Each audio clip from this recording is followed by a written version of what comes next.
پنجشیر کې جګړه د 10 طالبانو مړي کندهار ته لیږدول شوي. په پنجشیر کې د جګړو له تودېدو وروسته په کندهار کې سرچینې وایي چې د 10 طالبانو اجساد دغه ولایت ته وروړل شوي دي. یوې سرچینې نن یکشنبه د وري پر 18مه له 8 صبح ورځپاڼې سره په خبرو کې وویل چې په پنجشیر کې د تیرو 2 ورځو له نښتې وروسته لږ تر لږه د 10 طالبانو مړي لومړی کندهار او وروسته هلمند، روزګان او زابل ته لیږدول شوي دي.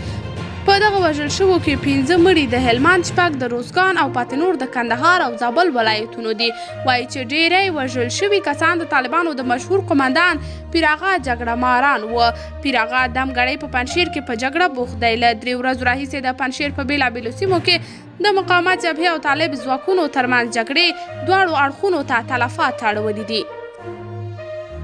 قدرمنو لیدونکو، تاسو د دې موضوع په هکله څه نظر لرئ؟ نظریات مو راسره په کمنټ کې شریک، ویډیو لایک او چینل سبسکرایب کړئ.